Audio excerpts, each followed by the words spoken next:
है कोई भक्त? कोई नहीं है। जय हो प्रभु। आपको पता है? बताओ।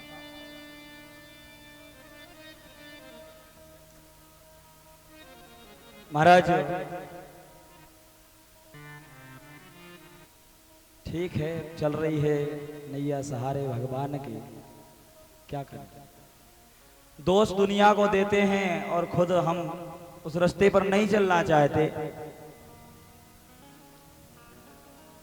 चलिए, हमें तो बताने का काम मिला है तो हम तो बताएंगे ही कि कल कहाँ छूटी थी। हम तो याद रखते हैं, रखना ही पड़ेगा, हमारा काम ही है। कल कथा महाराज भगवान की गोवर्धन पूजा हुई है और उसके बाद इंद्र महाराज को क्रोध हुआ है। उन्होंने मेघों को बुलाया है और वृंदावन में आज खूब जोड़ जोड़ करके बारिश हो रही है। बारिश तक कथा पहुंची थी, बादल घुमड़ करके और ब्रज में वर्षना प्रारंभ हो गई थी।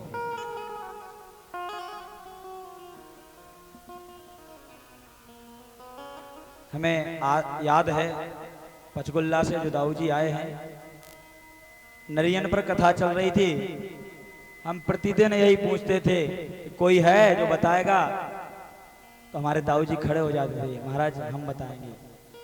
बहुत अच्छे श्रोता हैं, परंतु ना जाने 5 दिन से तो आए नहीं, आज पहली दिन दिख रहे हैं। पहली बार, ना जाने कितनी माया लग गई है। अरे भैया, अब तो ये सफेद बाल हो गए, अब तो छोड़ो इस माया को, अब तो भगवान का भजन करो। महाराज श्री अगस्त मुनि को भगवान ने याद किया है कि प्रभु बारिश खूब हो रही है और ये पानी का क्या होगा, क्या किया जाए जिससे ये पानी की व्यवस्था करिए। क्योंकि नहीं, यदि ये पानी पहाड़ से नीचे जाएगा तो बहेगा तो ब्रज में ही। हो सकता है थोड़ा मोड़ा पानी थोड़ी बरस रहा है, इतना पानी बरस रहा है कि महाराज हो सकता है कि बाढ़ भी आ जाए। अगस्त मुनि को याद किया है। अगस्त मुनि आकर के इधर महाराज जैसे ही अगस्त मुनि का नाम लिया, आचार्य श्री सुखदेव जी महाराज से राजा ने परीक्षित पूछने लगते हैं। कहते हैं प्रभु ये तो बताओ, अगस्त मुनि को ही क्यों बुलाया? और भी तो ऋषिगण थे, किसी और को भी याद कर लेते। श्री सुखदेव जी महाराज कहते हैं राजन, इनकी एक उधारी डली थी और भगवान उधारी किसी की नहीं रहने देते, वह उधारी चुकता कर रहे हैं मेरे प्रभु। आज महाराज भगवान ने और अगस्त मुनि का स्मरण किया है। आइए थोड़ा भगवान बाबा गोस्वामी श्री तुलसीदास जी महाराज की रामायण की ओर चलते हैं, जहां भगवान शंकर और माता पार्वती को कहते हैं, अरे गिरजा सोना हो बिसद यही कथा,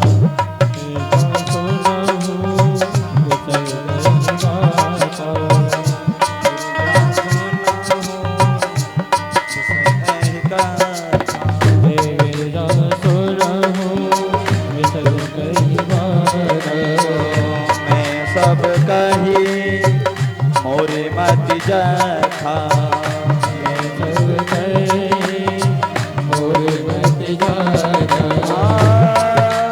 रामचरित सत कोटि अपारा, रामचरित सत कोटि अपारा, सत सारदना करने ही पारा, सत सारद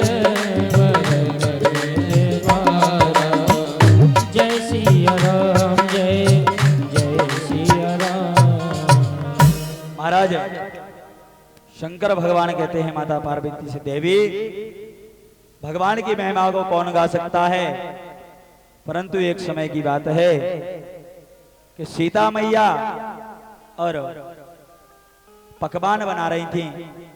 आज महाराज प्रतिदिन का काम है मैया का कि अपने हाथ से 1 हो जाए, 5 हो जाए, 7 हो जाए, 11 हो जाए, जितने भी हो ब्राह्मणों का भोजन कराती हैं। प्रतिदिन भोजन कराती हैं। मैया एक दिन भगवान से कहने लगती हैं कि प्रभु, आपके अयोध्या में कोई ऐसा ब्राह्मण नहीं है जो 10-20 पूड़ी खा सके। भगवान कहने लगे, क्यों, क्या बात है देवी? बोले, प्रभु, मैं कितना भोजन बनाती हूँ, कितना परेशान होती हूँ, ब्राह्मण आते हैं और 2 पूड़ी लेकर के मना कर देते हैं। बस मैया, अब नहीं चाहिए।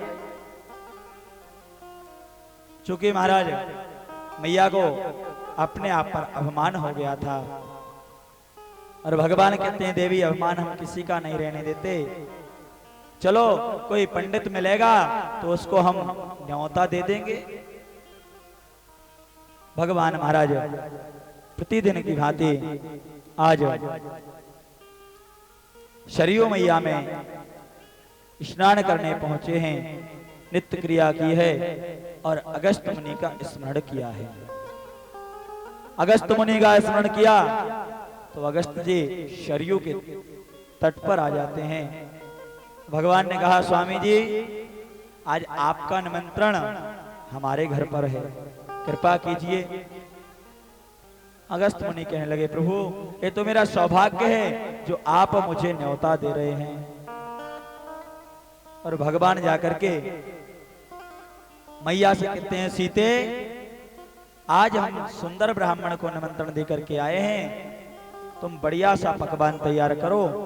पंडित जी अपने नित्य क्रिया करने के बाद, संध्या वंदन करने के बाद आते ही होंगे। मैया कहने लगती है, स्वामी, ऐसे कह रहे हो जैसे हाथी को निमंत्रण देके आए हो। अरे, एक पंडित को देके आए हो, मैं 10 ब्राह्मणों का भोजन बना दूंगी, कैसी बात कर रहे हो? मैया ने बढ़िया पकवान तैयार किया है। अगस्त मुनि आ जाते हैं। जैसे ही अगस्त मुनि आए, भगवान ने प्रणाम किया, स्वामी जी, विलंब मत करिए, आज हमारी महारानी अपने हाथों से गर्मा गर्म आपको भोजन कराएंगी। अगस्त मुनि कहने लगते हैं, प्रभु, ठीक है, हमारा भी पेट बहुत खाली है, भूख बहुत सता रही है, जल्दी से माता से कहिए कि प्रसादी दें हमको। अगस्त मुनि बढ़िया बैठ जाते हैं। आगे चौकी लगाई है और चौकी के ऊपर सुंदर स्वर्ण की थाली रखी गई है और उसमें 56 प्रकार का व्यंजन बनाया है। इन कथाओं से हमें ये बात सीखने को मिलती है प्यारे, कि खाना खाने की, भोजन करने की जो पद्धति है वो कैसी होना चाहिए।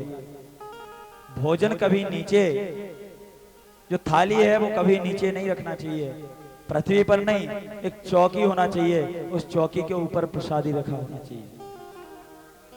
और वैज्ञानिक भी कहते हैं कि यदि हम लोग रीढ़ की हड्डी को तोड़ करके इस तरह झुक करके यदि भोजन करते हैं तो उससे हमारी रीढ़ की हड्डी को नुकसान होता है। क्योंकि महाराज जो विज्ञान बना है वो हमारे इस वेद से ही तो बना है। सारा का सारा विज्ञान अलग से नहीं बना, हमारे वेद से बना है। आज महाराज चौकी पर यदि आप थाली रखेंगे तो सीधे होकर के भोजन होगा, और सीधे बैठकर के यदि भोजन करोगे तो कोई परेशानी नहीं आएगी। परंतु महाराज ये अंग्रेजी पद्धति क्या क्या सिखा गई कि महाराज चौकी तो हटी सो हटी, पत्तल पर खाना सीख गए, और पत्तल के बाद फिर जो है टेबल और कुर्सी आ गई, फिर जूता पहनना सीख गए, और जूता पहनने के बाद अब तो और ज्यादा बड़ा जमाना आ गया कि हाथ में थाली ले रहे हैं और जूठा इधर से लिया उधर से लिया, घूमते फिर रहे हैं, खा रहे हैं।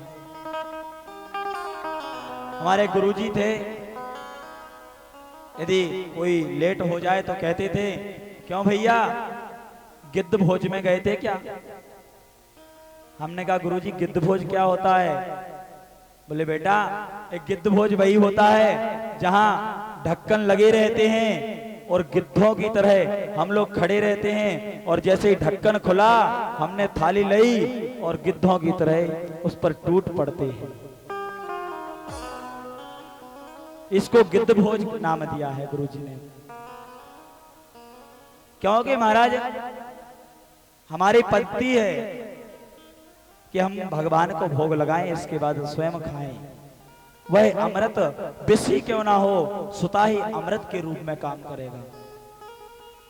महाराज जब ढक्कनों को खोल खोल करके प्रसाद लोगे, एक दूसरे का जूठा खाओगे, अच्छी बात है, परंतु एक दूसरे का जूठा खाओगे तो कहां से बुद्धि आएगी, कहां से ज्ञान बढ़ेगा, कहां से प्रबलता आएगी, कहां से भगवान भोग लगाएंगे?